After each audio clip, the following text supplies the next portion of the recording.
Good afternoon, and many thanks for staying tuned to West Africa Democracy Radio, broadcasting on 94.9 FM and around the world on wadr.org. Welcome to NewsLink. Here are the top stories. American troops in Niamey relocate within Niger as demonstrations for the evacuation of foreign troops persist. A court in Europe rejects Burkina Faso's request for the extradition of Francois Compaoré to the country. Mali declares 3-day national mourning after tragic terrorist attack claims 64 lives, and 5 major opposition political parties in Ghana filed a case against the Electoral Commission over the proposed voter registration pattern.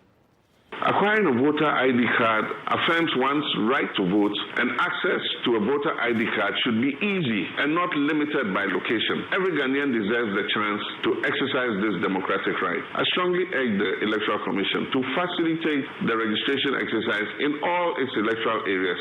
Stay with us for details of these stories and more. Here is Tawfiq Abdul Nasser with NewsLink. Many thanks for joining us. Let's begin in Niger, where American troops are relocating to a new base as part of a drawdown by the United States.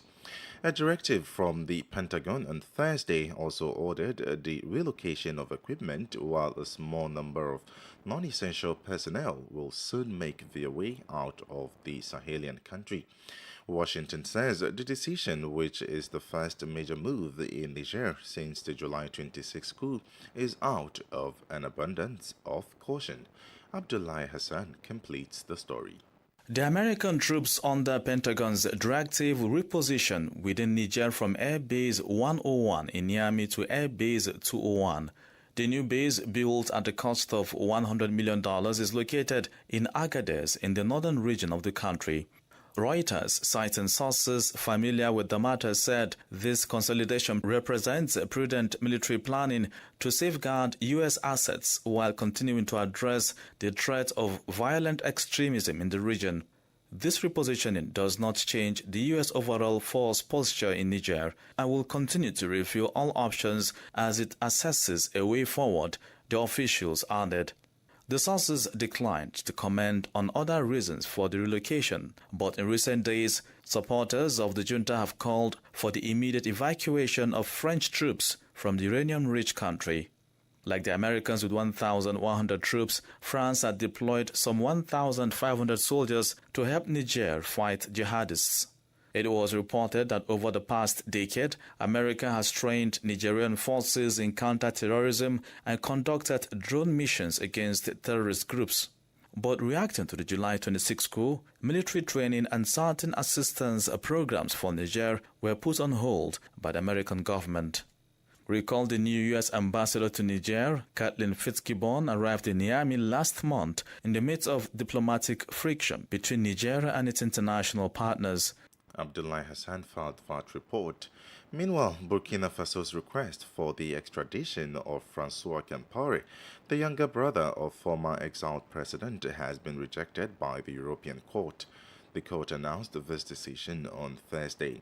According to the EU court, the ruling military authority failed to provide sufficient diplomatic assurances in Paris to justify Compaoré's extradition to Burkina Faso.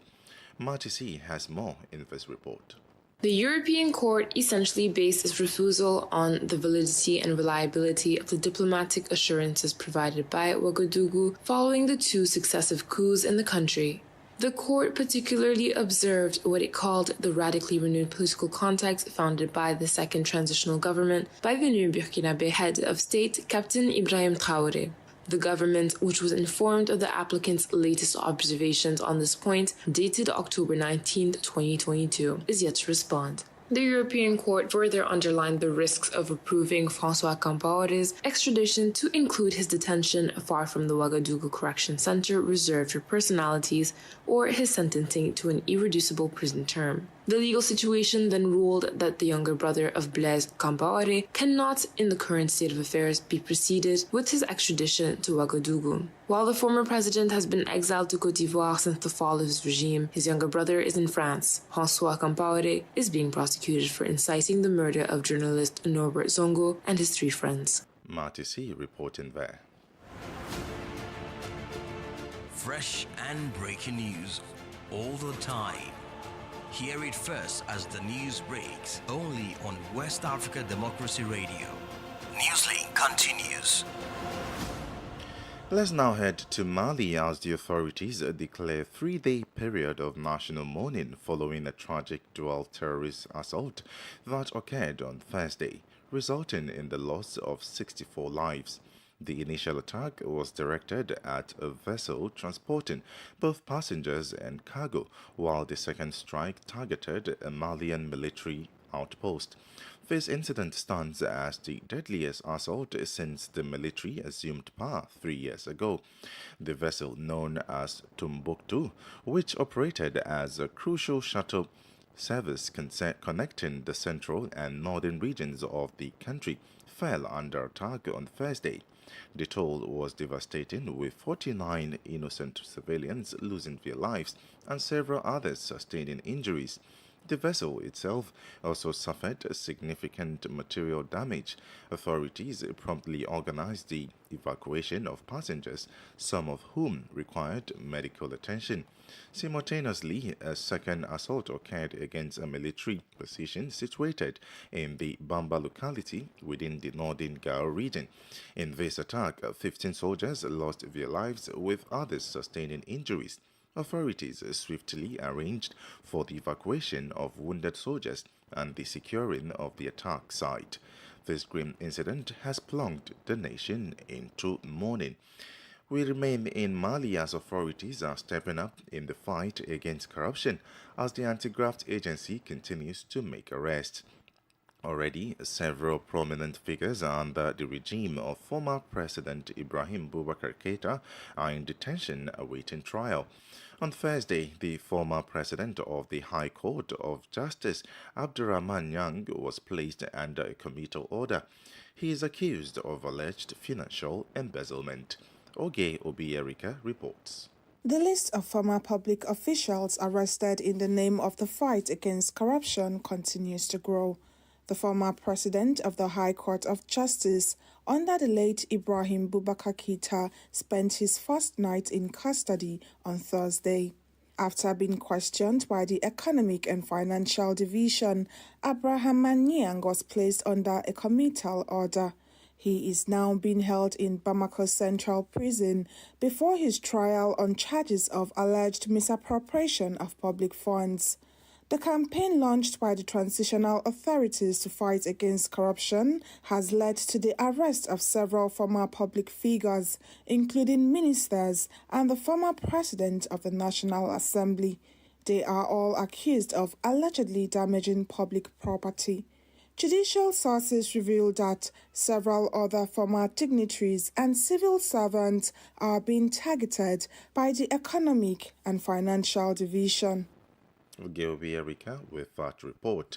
Elsewhere, political actors and human rights organizations are questioning the responsibility of the state following another deadly confrontation in Guinea. They denounced the lack of professionalism on the part of the security forces during the protest and accused the judiciary of not playing its role. Imaradet has the details in this report by Conakry correspondent Cherno Alpha Ibrahima Balde. After the demonstration in Conakry on Tuesday, the opposition deplored the death of 4 demonstrators and a dozen other injuries. Opposition leader Selou Jalen Jallo further denounces police brutality. He had sworn to make justice and law the compass of public action during the transition. Unfortunately, 2 years later, we realized that this speech was not respected. We have 30 dead who have been shot down, yet who have not had the right to justice. Al-Seni Sall, one of the leaders of the Guinean Human Rights Organization, calls for the transition authorities to take responsibility. The former president of the Human Rights Institution denounces a lack of professionalism on the part of the security forces. Mamadi Kaba is the president of the institution. Le droit de manifestation, c'est un droit garanti. The right to protest is a guaranteed right and is recognized as a matter of democracy. When Guineans exercise this right, we should not take their lives. What we will deplore more is the state that has the obligation to protect everyone. When there are casualties, we often say that these are people who were killed by bullets. In any case, we are yet to be presented with demonstrators who take military weapons on the ground. It is often security forces that come down with weapons. According to the opposition, around 30 young people have been killed in street demonstrations since the military came to power 2 years ago. Imoridet voiced that report by Conakry correspondent Cherno Alpha Ibrahim Balde. Now, President George Weah of Liberia has unveiled his party's manifesto ahead of the October 10 general elections. Weah is seeking re-election for a second term in office amid criticism from opposition parties for poor governance and corruption since 2018. WADR's Darlington Popper in Monrovia reports. Thousands of party supporters and executives of the ruling Coalition for Democratic Change converged on the Antoinette Tubman Stadium for the official campaign launch of President George Weah. Seeking re-election, President Weah is assuring premier attention to youth empowerment, job creation, poverty alleviation, as well as improve the health and education sectors. The incumbent warned his supporters against information and inciting messages by those he described as field politicians. He alleged that these individuals are vying for the top job, only to reverse against his administration has made. Those are claiming to be rescuer and fixer, let them show you why they have ever rescued and faced for the Liberian people. They squander all the opportunity to rescue you. Fellow Liberians, I'm your president, your implementer, your developer. Amid the conjunction at the stadium, the WADR spoke to some of Weah's loyalists who expressed the confidence that he can do more if re-elected for a second term. Joshua Jallo Jr. is one of them. The president, within the short space of time, he did what he could, but I think giving him a second chance would be better than what is done in the period of the crisis, because a lot of prospects, because for the fact that the president, he has done tremendously well when it comes to infrastructure development and building the capacity of young people in terms of their education. We want to talk about the free Wi and free tuition. For now, the main opposition, the Unity Party, is engaging various communities ahead of its campaign launch on September 17. For NEWSLINK on West Africa Democracy Radio, I'm Darlington Pogba in Monrovia. You're listening to NEWSLINK on West Africa Democracy Radio 94.9 FM Dakar. Here is a reminder of our top stories. American troops in Niamey relocate within Niger as demonstrations for the evacuation of foreign troops persist. A court in Europe rejects Burkina Faso's request for the extradition of Francois Compaoré to the country. Mali declares 3-day national mourning after tragic terrorist attack claims 64 lives, and 5 major opposition political parties in Ghana file a case against the Electoral Commission over the proposed voter registration pattern. Still ahead is the guest interview and sports update. Stay with us. Africa Democracy Radio. It's you speaking. 5 opposition political parties in Ghana, including the opposition National Democratic Congress (NDC), have filed a suit against the Electoral Commission at the Supreme Court. This petition follows the Electoral Management Body decision to restrict the upcoming limited voter registration exercise to its district offices. The Electoral Commission had earlier announced the registration would happen via 268 district offices across the country, hoping to register 1.3 million new voters by the close of the exercise. As WADR's Atiwin and Lawson reports, the exercise opens on September 12 and ends on October 2, 2023. The interlocutory injunction, which was filed on Thursday at Ghana's Supreme Court, had the National Democratic Congress, the Convention People's Party, the All People's Congress, the Liberal Party of Ghana, and the Great Consolidated People's Party as petitioners. The political parties seek to prevent the Electoral Commission of Ghana from conducting the upcoming limited voter registration exercise at only district offices rather than electoral areas. The leader of Ghana's largest opposition party, the National Democratic Congress, NDC, and former President John Mahama, has called on the EC to heed the calls of the parties. Acquiring a voter ID card affirms one's right to vote, and access to a voter ID card should be easy and not limited by location. Every Ghanaian deserves the chance to exercise this democratic right. I strongly urge the Electoral Commission to facilitate the registration exercise in all its electoral areas to allow for easy access. On their part, Albert Ahin, the national coordinator of the Coalition of Domestic Election Observers, CODEO, believes the restriction of the registration to the EC's district offices will disenfranchise many first-time voters in the rural areas and hinterlands of the country. I think the EC has to reconsider its decision, of course, unless maybe the government is saying they would not have funds to give them so they could meet these demands. That some people might not turn up for the registration at all, because I can't imagine somebody coming all the way from the Draft Island to Donkokrum to have registration done. And they will not do it. The Electoral Commission is yet to respond to the suit. Reporting for NewsLink on West Africa Democracy Radio, I am Atiewin Imbila Lawson in Accra. A new study by the United Nations Children's Fund, UNICEF, has revealed that Nigeria has suffered a colossal loss of approximately 100 billion from 2008 to 2022. The loss is due to the long-standing crisis in the northeast region occasioned by the Boko Haram crisis. This staggering economic toll reflects not only the immediate consequences of conflict, but also the long-term repercussions on the nation's development and prosperity. WADR's Usman Umar in Abuja has more details. The new study by the United Nations Children's Fund, UNICEF, reveals how violence and grave violations against children in the northeast had led to the economic decline affecting the entire nation's economy.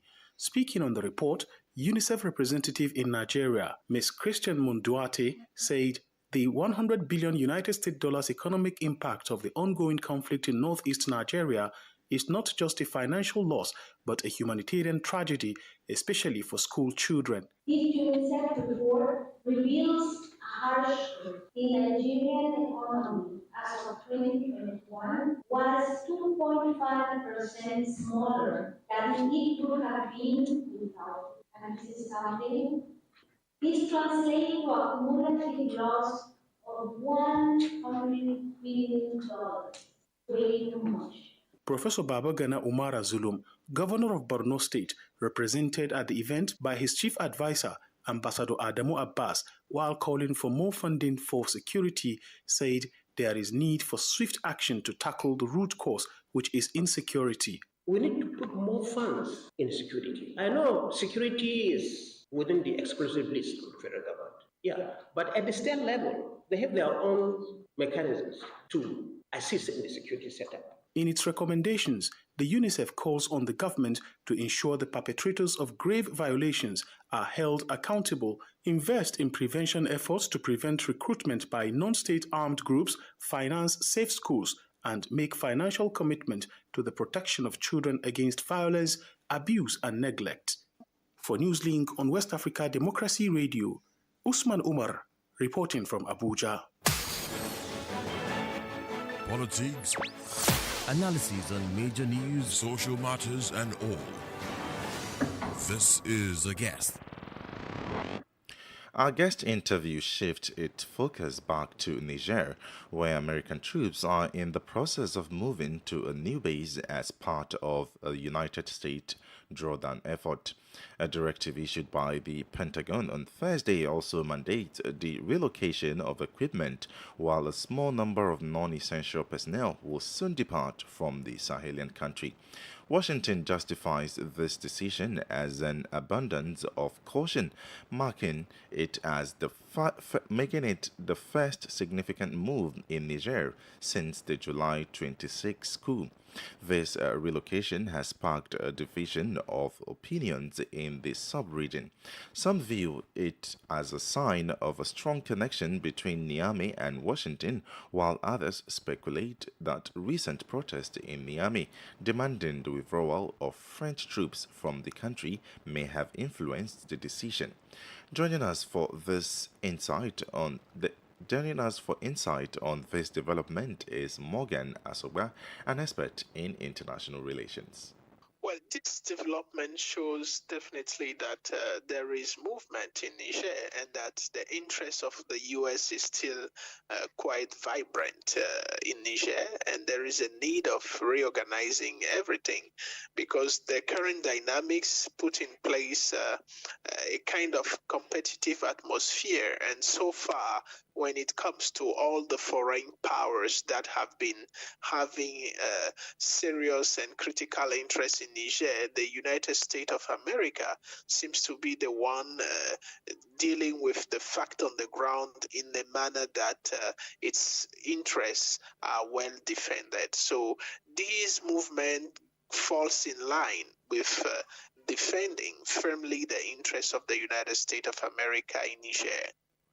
Okay, so like you mentioned, that the ties between Washington and Niamey is stronger. That is why they want to relocate their army to a different location. But Washington says the decision, which is the first major move in Niger since the July 26 coup, is out of an abundance of caution.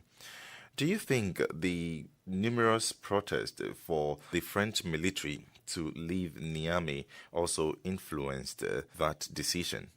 Well, it will not be very interesting to talk about being afraid. And as I've stated earlier on, is a matter of pragmatism. Even when you are not targeted, the best thing that should be done is to make sure that you find yourself in a position where you can strongly defend your interests. When you look at the movement that is being made, it is better for the U.S. military base to reorganize itself a little bit far from the areas that are being under high tension. And this is just pragmatism, but this is not being afraid. When you look at also the current negotiation behind doors that are being led by France with the said unappropriate authorities of Niger, you could understand that France has equally started being more pragmatic in terms of discussing, even though it seems not be quite official, but France has stated that there are some discussion about how to handle the troops that are being highly, criticized by the people. So this is a whole package of situation that rather calls for pragmatism than calling for any, fictive or artificial defense of interest. So finally, before I let go of you, let's look at the protest being staged in front of the French military base, demanding that they evacuate the country. Do you think this pressure is enough to take them out of the country?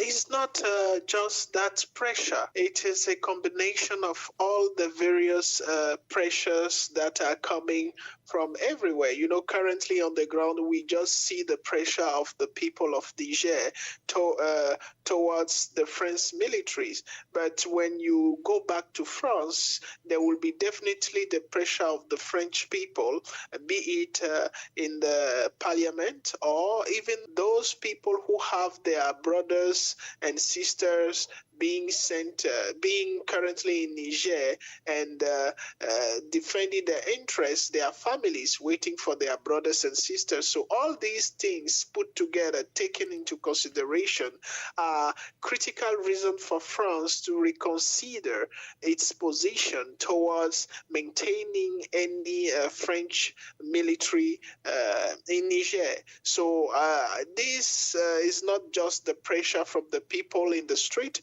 but it is a whole package of factors, pressure that have started long ago, feelings that have started long ago, and now that are making the whole things for France very difficult to manage. So definitely France has and will have to reconsider its position and find a different approach in maintaining the safety of the human beings that are French militaries in Niger. So this is just the needed action to be taken by France. Morgan Asoba is an international relations expert. Up next is sports with Sankule Janko. Hello out there, a warm welcome and thank you for joining us. Ghana secured their place at the Total Energies Africa Cup of Nations Cote d'Ivoire 2023 after a 2-1 win over Central African Republic on Thursday. The Black Stars came from a goal down thanks to Luis Mafuta's first half strike in Kumasi to overturn the tie in their favor. The new main man, Mohamed Kudus, stepped up to score a free kick just before the break to level the scores. Substitute Ernest Nwama scored late on to make it 2-1 and to complete the turnaround for the Black Stars. The victory saw Ghana finish top of Group E as group winners ahead of Angola in second. Ghana will be joined by Angola, who also secured qualification following a goalless draw with Madagascar on Thursday. Meanwhile, Tanzania have qualified for the Total Energies Africa Cup of Nations for the first time since 2019 after securing a goalless draw away to Algeria on Thursday, it has been reported. Taifa Stars got the job done after getting the needed point to secure qualification for the next AFCON. Tanzania will join Algeria, who had already booked their qualification as Group F winners. The results for the Africa Cup of Nations qualifiers played on Thursday are as follows: Ghana 2, Central African Republic 1, Algeria 0, Tanzania 0, Angola 0, Madagascar 0, Niger 0, Uganda 2, Tunisia 3, Botswana 0. And today's fixtures in the Africa Cup of Nations: Egypt will take on Ethiopia, Burkina Faso will welcome Eswatini, and Mali, who've already booked qualification, will take on South Sudan in the final group game. That's it for sports. It's back to you. We have come to the end of this edition of NewsLink from West Africa Democracy Radio, broadcasting from Dakar, Senegal. Thank you for listening, and many thanks to Inyaz Bilimu for the technical support and Mustafa Sek for transmitting live online. Do interact with us via social media platforms X, formerly Twitter, and Instagram at WADR News, on Facebook, West Africa Democracy Radio English Service. I'm Tawfiq Abdul Nasir. Good afternoon. And many thanks to you for listening to NewsLink via Hot 104.3 FM, Newmi FM 94.0, and Veritas Radio 102.9 in Banjul, the Gambia. We also appreciate our listeners in Liberia via Alternative Youth Radio 98.9 FM, Lofa County. For you listening via Radio Pad 95.1 Damango, Savannah region, and on Royals FM 104.7 Wenchi, Ghana, we say a big thank you. Remember, West Africa Democracy Radio is